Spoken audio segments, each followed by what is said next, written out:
My experience early on in LA when first starting out there was uh, not without its hurdles. I, my wife and I, we we've been married 16 years now, and known each other much longer than that. But when we were engaged, there was a distance between us. She was in Florida, and I was starting my career in Los Angeles, and so when we decided to get married, it was we were going to be wed in Florida, near where all our family is from, and then she would join me in LA. So what I did was found an apartment building in the scariest part of town, as one does when they have $0, and I signed a lease for this place that seemed okay, and then flew away. We got married, went on a honeymoon. When we came back, we got set up in this place that I'd already had a lease for several weeks, and it was a nightmare. There were trillions of cockroaches in this place. I mean, and German cockroaches, the kind that you just can't get rid of. I mean, they're incessant. It's impossible. We would have daily pesticides guy come in and spray, and we'd have to move everything out of every pantry, put everything back. It was like, we're like poisoning ourselves. It was awful, but we were dealing with it, trying our best to figure it out. And somebody one day while we were home tried to break into the apartment across the hall from us, and the man who lived there was home, and we heard somebody almost kill somebody else. And it was pretty terrifying. And my wife, I think for the first time started to really suggest that maybe we go find somewhere else to live. And it wasn't until I went on I was working on Smallville at the time. I like just started out. So I was coming back from Vancouver, and I couldn't afford a taxi home. We flew into the Van Nuys airport, lived in Van Nuys. And so I drug my whole suitcase, I don't know, 2 miles to the wheel fell. I had one wheel fall off, the corner opened up because it was scraping plastic, scraping on the sidewalk for miles and miles, doing the best I could. And when I arrived to the apartment building, it was all, police tape was everywhere. And there was a murder inside, and I just kind of stepped under the tape, and I kept walking, and the cops were like, hey, what are you doing? You can't come in here. And I was like, I live here. I'm like, you live here? I'm like, yeah. A guy pulled me aside, and he goes, this is like my first introduction to racism. But like, he pulled me aside and he goes, what are you doing here, white boy? I'm like, it's the only place I could afford. Like, what do you think I'm doing here? And he goes, you're going to get killed here. You shouldn't be in this neighborhood. You got to live somewhere else. And I was like, what? He was like, I'm dead serious. You're going to get killed here. I was like, all right. And it was sort of, it was like the nail in the coffin for that place. The infestation, the break-ins, the cops telling us to move. We did, but I still didn't have any money. So our next place was a little jaunt down to the other side of the hill in West Hollywood, and we moved into a rundown little building that was, like, we found out later, government subsidized housing for Russian retirees. So we were the only Americans in the building, and the only ones probably under the age of 80. So there was a guy who lived in apartment 1, like right to the right as you came in the big iron gate. And his entire life's existence was to guard that door. And it was like Groundhog Day. Every single time one of my wife or I came into the building, the guy would stop and step out of his, hey, who are you? Like, it's me. We do this every time I live here. What apartment? I was like, we just did 30 days in a row. I live in that apartment right there. We do this every day. Okay, you go. And he was serious. There was just, I don't know. I had no memory. I don't know. But I say all that to underscore the fact that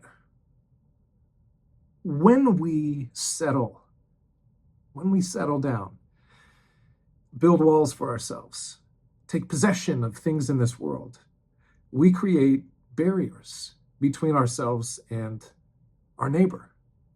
It creates problems, our attachment to the material. We were never meant to be settlers.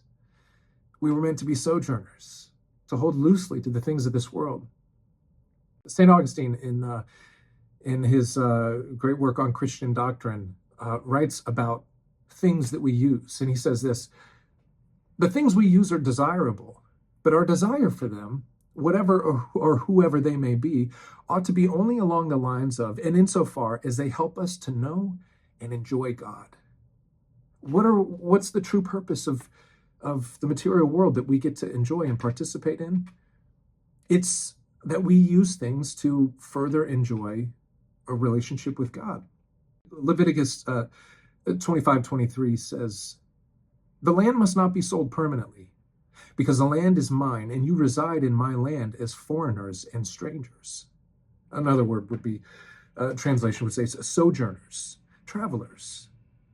We were told from the very beginning, when the Old Testament was being constructed, when the rules were being laid out, to hold loosely to the land, to remember that it belongs to God. Everything here belongs to God, and not to root ourselves in this place. And we see what happens when we do. Just look at how chaotic our world is. The barriers between nations, the barriers between the states, between our very neighbors within our own communities. We root ourselves and we create walls that divide the most important thing to God in this place, which is the human heart. In his book, Exclusion and Embrace, Miroslav Volf talks about the need for us to have the will to embrace one another. Listen to what he says. "The will to give ourselves to others and welcome them, to readjust our identities to make space for them, is prior to any judgment about others, except that of identifying them in their humanity. The will to embrace precedes any truth about others and any construction of their justice. This will is absolutely indiscriminate and strictly immutable. It transcends the moral mapping of the social world into good and evil." But we cannot have the will to embrace when our hands are wrapped tightly around something else. As we white knuckle the things of this world, the gun debate being had right now is a perfect example of this. When we have our fists wrapped around our AR-15s, which really is just a symbol of an illusion, a symbol of identity, saying, I'm a rebel, I'm a revolutionary, a warrior, I'm free, I'm no slave to any other man as long as I have this in my hand, regardless of whether or not that's true. But we are slaves to capitalism, to the commercial, to politics, to religion, to sports, competition, to the material world. We are slaves to the things that we've rooted in time and space. And so this weapon of destruction is an illusion of that construct of freedom. But we cannot have the will to embrace as long as we hold fast to whatever that symbol is of identity, of who we are, rooted in this place. God knew the importance of remaining a sojourner, so much so that he set the example for himself. In 2 Samuel 7:5-7, God speaks through his prophet and says this: "Go and tell my servant David, this is what the Lord says. Are you the one to build me a house to dwell in? I have not dwelt in a house from the day I brought the Israelites up out of Egypt to this day. I have been moving from place to place with a tent as my dwelling. Wherever I have moved with all the Israelites, did I ever say to any of their rulers whom I commanded to shepherd my people Israel, why have you not built me a house of cedar?" No. God wanted to set the example for us that we are not to become married to this world, to the life rooted in time and space. Augustine talks about the eternal now, and that God exists in the eternal now, and that any time our thought, our actions, our behaviors, our use of objects is rooted in anything other than the eternal now, in eternity. Anytime we defend time and space, even tomorrow, even the future, that we are corrupted, that we are corrupting our purpose, the use of of life.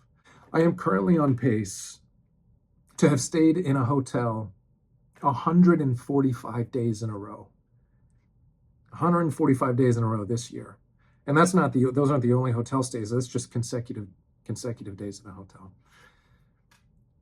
I know what it's like to be a traveler, to have to hold loosely to where I am in the world.